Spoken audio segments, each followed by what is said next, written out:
अगर आप भी एक ऐसे पेशेंट हैं जिसकी सीढ़ी चढ़ने पे सांस फूल जाती है, थोड़ा सा चलो तो रुकना पड़ जाता है, आपको लगता है कि फिटनेस अच्छी नहीं है, तो मैं आपको बता दूं इस लक्षण को बोलते हैं डिस्निया ऑन एक्सर्शन। ये बीमारी नहीं है, लक्षण है। इस लक्षण को हल्के में नहीं लेना है क्योंकि इसके पीछे कई सारे कारण हैं। सिर्फ दमा होना एक जरूरी कारण नहीं है। तो आज इस वीडियो में चर्चा करेंगे क्या कारण है जिनको समझना इंपॉर्टेंट है ताकि उसका निवारण अच्छे से हो सके, घर पे अपना ध्यान रख सकें, होम्योपैथी से फायदा उठा सकें। आप समझदार हैं, वीडियो पूरा जरूर देखिएगा।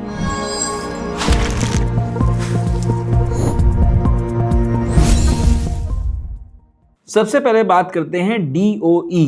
DOE का मतलब हुआ डिस्निया ऑन एक्सर्शन। भाई देखो, ये एक लक्षण है जो बताता है कि अगर हम थोड़ी सी भी एक्टिविटी कर लेते हैं तो हमारी सांस फूलने लग जाती है।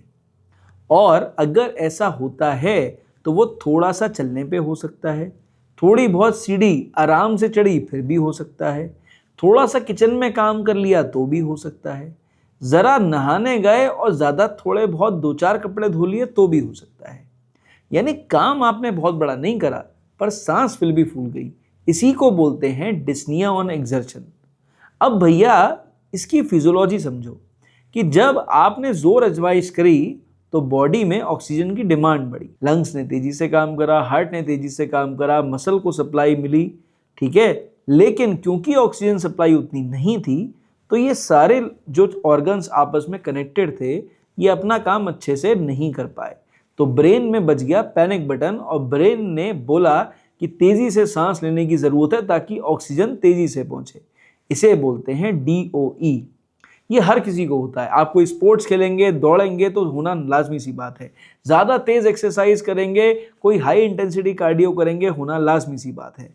पर थोड़ा सा काम करने पे अगर तकलीफ होती है तो ध्यान देने की ज़रूरत है कि कौन से कारण जिम्मेदार हो सकते हैं जो शायद एक डॉक्टर डायग्नोज आपके लिए बेहतर कर पाए कि आपकी सांस क्यों फूल रही है। अब अगर हम कारणों पे बात करेंगे तो कारणों को कैटेगरी में डिवाइड करना पड़ेगा। पहली कैटेगरी हो गई जो कि रेस्पिरेटरी सिस्टम से जुड़ी है। सपोज करो कि अगर आपको नेजल पॉलिप्स हैं तो ऐसे में सांस लेने में दिक्कत आ सकती है पर सांस फूलना जरूरी नहीं है। इसका मतलब क्या हुआ कि फेफड़ों में कहीं कुछ गड़बड़ होगी तभी सांस ज़्यादा फूलेगी। या तो एस्थमा की दिक्कत है, COPD की दिक्कत है, ILD की दिक्कत है, कुछ नहीं है तो पोस्ट कोविड लंग वीकनेस है। ऐसे पेशेंट्स में सांस अक्सर फूलने लग जाती है। कभी कभी कुछ पेशेंट्स के जो लंग्स होते हैं वो सर्दी की वजह से भी थोड़ा ज़्यादा सेंसिटिव हो जाते हैं, तो ऐसे में भी सांस फूलने का खतरा बन जाता है।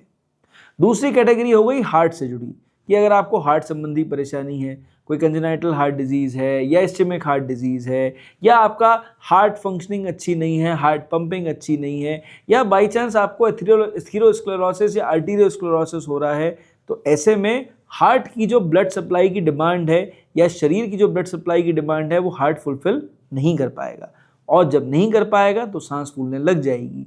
अक्सर जिन पेशेंट्स में लंग्स वाली समस्याएं नहीं होती हैं वहां पर सबसे पहले घंटी बजती है कि कोई हार्ट की प्रॉब्लम तो नहीं है। इसका ध्यान देना, इसके बारे में जानना एक डॉक्टर के लिए बेहद जरूरी होता है। अब जो तीसरी कैटेगरी हो गई, ये हो गई कुछ हद तक मिसलेनियस, कि हाइपोथायराइड की दिक्कत है, या फिर हो सकता है इलेक्ट्रोलाइट इम्बैलेंस है, सोडियम पोटेशियम गड़बड़ कर रहा है, या फिर ऐसा हो सकता है कि शरीर में डिहाइड्रेशन हो रहा है, या ऐसा हो रहा है कि शरीर में कहीं ना कहीं आयरन की कमी है, अनीमिया हो रहा है। तो ये कुछ मिसलेनियस रीजंस हैं जिसकी वजह से भी डिस्निया ऑन एक्सर्शन हो जाता है। एक बड़ा इंपॉर्टेंट कारण जो है यहाँ पर वो है ओबेसिटी, यानी वजन का बढ़ना। अगर आपका वजन बहुत ज़्यादा बढ़ रहा है और आप एक्सरसाइज बिल्कुल नहीं कर रहे हैं, शरीर का ध्यान नहीं दे रहे हैं, खुद को ट्रेन नहीं कर रहे हैं, तो ऐसे में डिस्निया ऑन एक्सर्शन आपको ज़रूर होगा। और यहाँ पर जितने पहले के कारण हैं कहीं ना कहीं सारे या उसमें से मेजरली कुछ मोटे मोटे कारण इन्वॉल्व ज़रूर हो जाएंगे, जिसमें हार्ट के ऊपर लोड पड़ना एक बहुत इंपॉर्टेंट कारण ओबेसिटी वाले पेशेंट्स में या मोटे पेशेंट्स में हो सकता है। अब भाई लास्ट पांचवा कारण एंजाइटी से जुड़ा भी हो सकता है, कि अगर आपको एंजाइटी या जनरलाइज्ड एंजाइटी डिसऑर्डर है तो ऐसी सिचुएशन में भी आपको सांस फूलने की शिकायत हो सकती है। अब अगर एज अ पेशेंट आप मेरे पास आए और मुझसे पूछें डॉक्टर साहब हम अपना घर पे ध्यान कैसे रखें, तो मेरी बात ध्यान से समझ लीजिएगा। सबसे पहले अगर आपका वजन ज़्यादा है तो वजन कम करने के बारे में सोचना पड़ेगा। आपको अपनी दिनचर्या में बदलाव करना पड़ेगा, आपको एक्सरसाइज करने का तरीका बदलना पड़ेगा, या एक्सरसाइज नहीं करते हैं तो शुरू करनी पड़ेगी। जो भी आपके खान पान के तरीके थे उसको बदलना बहुत ज़रूरी है। शुरुआत कहीं ना कहीं करनी पड़ेगी, नहीं तो वजन कम नहीं होगा। अगर आपकी बॉडी मूव नहीं कर सकती है तो वजन कम करने के लिए किसी डाइटिशियन की सहायता लेना बेहद ज़रूरी है। खाने पे कंट्रोल करना बहुत आवश्यक है। सही क्वालिटी का भोजन लेना बहुत ज़्यादा ज़रूरी है। अब अगर आपको फेफड़ों से संबंधी कोई भी परेशानी हो रही है तो आपको ब्रीदिंग टेक्निक के बारे में सोचना जरूर इंपॉर्टेंट है कि आप YouTube पर जाके ढूंढिए कि भाई बॉक्स ब्रीदिंग कैसे करते हैं, पर्स्ड लिप ब्रीदिंग कैसे करते हैं। पर्स्ड लिप ब्रीदिंग मैं सिखा देता हूं कि आपको नाक से सांस लेनी है पर बंद होठों से सांस को बाहर निकालना है।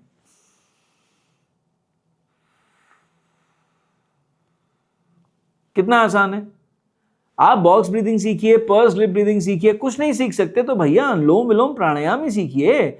आपके लंग्स के लिए ये तो जरूरी है और आपको इसको रेगुलरली करना चाहिए। दिन में 2 बार करना चाहिए, थोड़ा लंबे समय तक करना चाहिए ताकि आप अपने फेफड़ों को ट्रेन कर पाएं और आपके फेफड़े आपकी पूरी सहायता करें। तीसरी कैटेगरी अगर आपकी हार्ट वाली है तो आपको समझना पड़ेगा कि सडन एक्सर्शन से बचना बहुत जरूरी है। एक बार में हीरो हीरालाल बनके या मैडम महालिंगम बनके आपने काम नहीं करना है। आप सारा काम नहीं कर सकते, बहुत ज्यादा नहीं कर सकते, ये समझना जरूरी है। अगर आपको हार्ट संबंधी परेशानी है तो आपको अपने हार्ट लोड को मैनेज करना आना चाहिए। काम कम करें, नॉर्मल स्पीड से करें, बहुत ज्यादा तेज ना करें, बहुत ज़्यादा लंबे समय तक ना करें, ब्रेक ले लेके करें तो आपके लिए ज़्यादा बेटर, ताकि आपका हार्ट लोड ना बढ़े और इससे आपकी हार्ट मसल्स और ज़्यादा वीक ना हो जाएं। अब अगर आपको जो चौथा सबसे इंपॉर्टेंट काम करना है वो ये कि गैस बनने से बचाना है। कई बार क्या होता है, ये मैं कारण शायद बताना भूल गया हूँगा, पर कई बार क्या होता है कि गैस पेशेंट को बन जाती है, पेट फूल जाता है, पेट तन जाता है, तो ऐसे में डायफ्राम ऊपर को चढ़ता है, हार्ट पे सडनली पंपिंग बढ़ जाती है, टैकीकार्डिया हो जाता है और तेजी से सांस पेशेंट लेने लग जाता है। ये भी डीओए का एक कारण है। तो ऐसे में अगर आपको गैस बन जाती है या पेट फूल जाता है तो इसके ऊपर एक बार डॉक्टर से बात करना जरूरी है। पहले तो नोटिस करना जरूरी है और एक्सेप्ट करना जरूरी है कि हमें गैस बन रही है, और अगर बन रही है तो खाने पीने पे ध्यान देंगे। गैस नहीं बनेगी, थोड़ा एक्सरसाइज करेंगे, नहीं बढ़ेंगी, बॉडी मूवमेंट करेंगे तो पास हो जाएगी। आप ऐसे में एक कुर्सी पे बैठ के मंडूकासन इजीली कर सकते हैं। आप आराम से वज्रासन में भी बैठ सकते हैं कुर्सी के ऊपर। मंडूकासन खाना खाने से पहले, आधे घंटे पहले कम से कम, और वज्रासन खाना खाने के बाद आप उसमें बैठ जाएं। कुछ नहीं तो कुर्सी पे बस सीधे ही बैठें कुछ देर के लिए। ये टेक्निक्स आपके लिए इंपॉर्टेंट हैं। इससे गैस अगर बनेगी भी परेशान नहीं करेगी। मोस्ट इंपॉर्टेंटली घर में कोई बुजुर्ग हो तो एकदम खाना खाने के बाद सीधे स्ट्रेट बेड पे ना लेट जाएं, थोड़ा सा तिरछा होकर लेटना इंपॉर्टेंट है। यानी ये अगर आपका नॉर्मल पोस्चर है लेटने का तो हल्का सा हेड एलिवेट कर लें, जरूरी है। अगर फिर भी आपको लगता है कि सांस मेरी फूलती है, ठीक है, तो आपको अपने संग में थोड़ा सा कपूर का टुकड़ा लेके रखना चाहिए। आप नाक के पास ले आएं, उसे सूंघेंगे तो थोड़ी बहुत जो हल्की फुल्की सांस आपकी फूल रही है नहीं फूलेगी। अगर एंग्जाइटी के पेशेंट हैं तो कोई ना कोई एंग्जाइटी की दवा जरूर लें ताकि अननेसेसरी एंग्जाइटी परेशान ना करे। डीप ब्रीदिंग एक्सरसाइजेस करें, सीबीटी के बारे में सोचें, मन बदलने के बारे में सोचें, जगह बदलने के बारे में सोचें। एंग्जाइटी आपको परेशान नहीं करेगी। लेकिन अगर ये सब काम कर लिए पर फिट नहीं है और बॉडी की ऑक्सीजन डिमांड पूरी नहीं हो रही है तो डॉक्टर से बात करके अपनी कंडीशन के हिसाब से होम मैनेजमेंट समझिए ताकि आपको डिस्निया ऑन एक्सर्शन परेशान ना करे। अब जरा दवाइयों पर चर्चा कर लेते हैं कि किस तरह की दवाइयां ऐसे केसेस में इंपॉर्टेंट हैं। भाई देखो, कारण के हिसाब से दवाइयों पर चर्चा करेंगे और डोसेज जरूरत के हिसाब से बताएंगे, लेकिन अल्टीमेट डिसीजन अगर तकलीफ ज्यादा हो तो डॉक्टर को लेने दें तो ज्यादा बेटर। ठीक, अब सपोज करो आपको गैस बन जाती है और गैस की वजह से आपकी सांस फूलने लग जाती है, चाहे हल्की हो या ज्यादा हो। यहां पर कार्बोवेज एक शानदार दवा है। तो भाई ऐसे पेशेंट जिनको बार बार पेट फूले, बार बार गैस परेशान करे और सांस परेशान करे, कार्बोवेज 30 2 बूंद दवा 2 चम्मच पानी में डालें और दिन में 2 से 3 बार जरूरत पड़ने के हिसाब से यूज करें। 3 हफ्ते के बाद अगर इसे यूज करने की जरूरत पड़ रही है तो डॉक्टरी मदद जरूर ले लें। अब सपोज करो हार्ट संबंधी परेशानी है और इसकी वजह से आपकी सांस फूलती है तो आप कुछ ना करें, केवल कोई एक हार्ट टॉनिक होम्योपैथी का ले आएं। चाहे वो एसेंशिया ओरिया हो, चाहे वो टोनी कार्ड हो, ठीक है, इस तरह का कोई भी आप टॉनिक ले आएं और उस टॉनिक की आप 10 बूंद दवा सुबह शाम के हिसाब से रेगुलर लीजिए।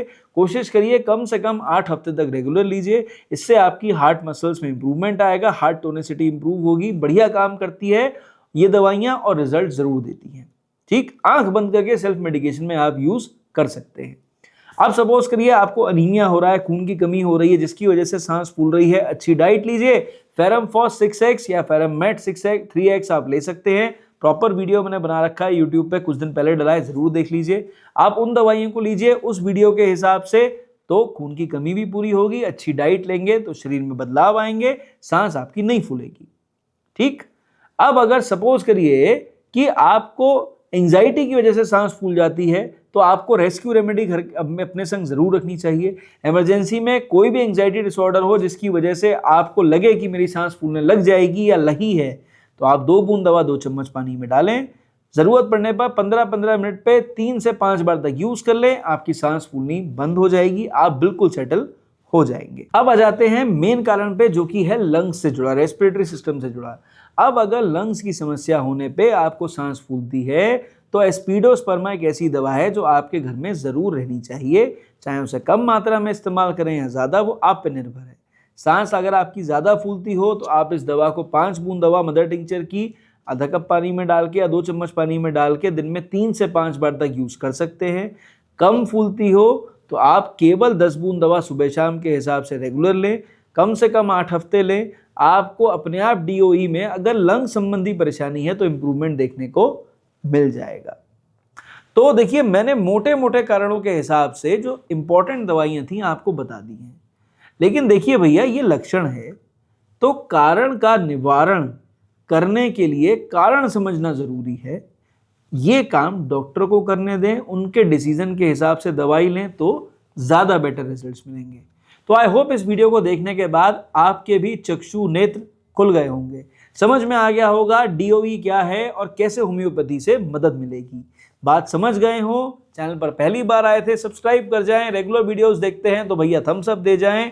और अगर मुझसे होम्योपैथिक परामर्श चाहिए, व्हाट्सएप पे मेरे स्टाफ से बात करके अपॉइंटमेंट जरूर ले लें। इस वीडियो में सिर्फ इतना। मेरी तरफ से नमस्कार, थैंक यू एंड जय हिंद।